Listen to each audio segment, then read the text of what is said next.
Hey guys, welcome back to the channel once again. I appreciate you coming by. Christmas is right around the corner, so of course I'm watching a lot of Christmas movies. I know you're probably watching a lot of Christmas movies. So I'm trying to give some other things a chance while watching some of the oldies but goodies. I just did an entry about Jingle Jangle, A Christmas Story. That's a great film, a great movie to watch around the Christmas season. But it's not really about Christmas, so I also wanted to do an entry that is about Christmas, that kind of has that Christmas spirit, that has that Christmas energy, that Christmas magic. I really wanted to talk about a film like that.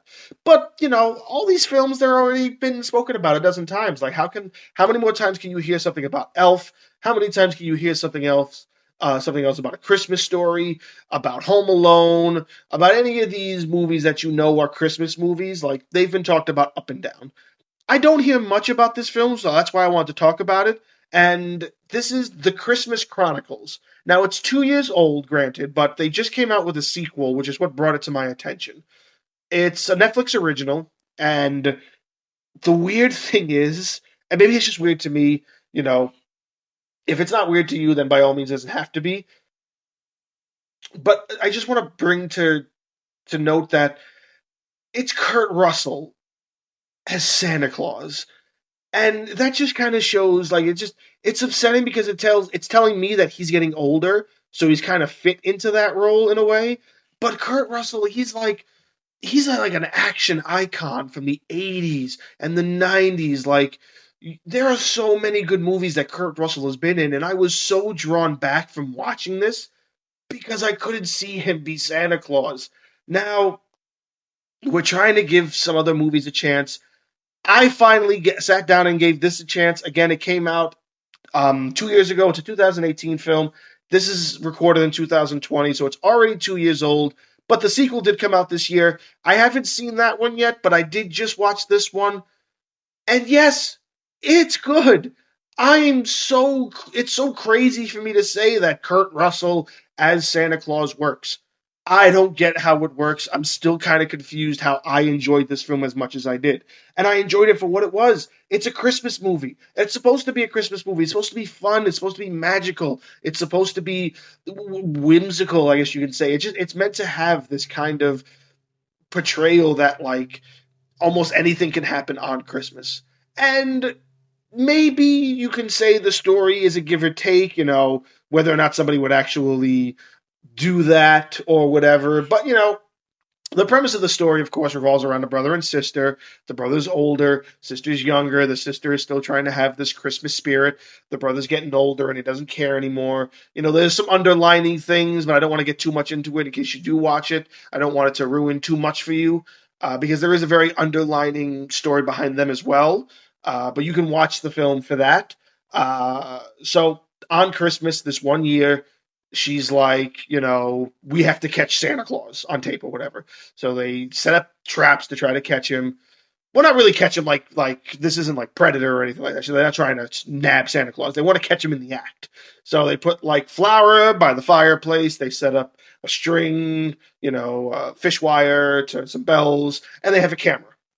Santa eventually comes. They trace him back into the alleyway of their houses. They see the sleigh with all the reindeer floating in the air, and they see Santa bouncing from house to house. And they're like, "We got to get in the sleigh." So they get in the sleigh, and they're checking it out. Santa comes back. He heads off. They're still in the sleigh. He doesn't know. And then he goes all the way up into the sky to go to his next town or whatever. And she's like, "I'm cold." And then she's like, "Santa, do you have a blanket?" And Santa's like, "Ah!" And it causes them to crash. The deer get lost, the presents get lost, and Santa's sleigh gets pretty much demolished. So the entire basis of the film is these two kids trying to help Santa get back together so he could save Christmas. And there's a big thing where Santa gets arrested and the kids get separated. It has a lot of magic that kind of adds to these things, and I'm not putting in too much so I don't ruin it for you. But it is very magical. It is very Christmas. It is 100% one of the most unique Christmas movies I've seen in a very long time. And I think it's because it's kind of like, oh, here's Kurt Russell. Why is he Santa Claus? But it's funny because he's like, I don't get why everybody calls me fat. I'm not fat. Look at me. I go to the gym 3 times a day. And it's like, Okay, yeah, that is funny. That's kind of like a play on, what did we do to Santa? Why did we make Santa this? And Santa's really looks like that. So it's a nice play on the elves. It's a nice play on his magic. It's a nice play on the North Pole, how the presents work. I think one of the things I love the most is that this is one of the first films that has Santa Claus where he actually goes to more than three houses. You know what I mean? Like almost every other movie you see Santa Claus in, it's like he shows up to the house of the family that the story is based around, and then he goes, gives them presents. Somehow the things get involved, and then he just kind of fucks off to another house in a different country. Like, what happened to everybody? Like, was I really the last person? Like, if I'm the person that gets stuck in the story, I was like, was I the last person of that town, or did you just like me over the rest of these kids? Was everybody in my neighborhood naughty? Everybody in my neighborhood's naughty, and the idea of the naughty and nice in this, great as well. Him playing like Kurt Russell does a really good job of Santa in this, and just seeing him bounce from house to house again, it's just nice to actually see. Oh yeah, he's going to more than three houses on Christmas, which is what Santa's supposed to do. And I remember me and my wife, we sat down and we did the numbers. For some reason, we wanted to do this, and we were like, how is it really possible for Santa to visit all these people in one night? Well, when you do the math, say there's 8 billion people in the world. He has a 24-hour period. It's not just a 12-hour period because it's from sundown to sunset one night. But night is different in different parts of the world. So as the world goes around, he's going from one time zone to another. So that's how he's able to kind of get in on all these houses. So let's say he had a full 24-hour period, which is a full rotation of the earth, and it's full night for at least a lot of them for a good portion of time. All these different time zones. So 8 billion people, let's say half of them believe in Santa Claus. 4 billion people. 4 billion people times 24 hours, which is 24 hours breaking down to the minute. He has to visit like 1,000 homes in under a minute to get everybody on Christmas, which doesn't sound possible at all by any means necessary. But that's that I sound like a logic, like a logician kind of.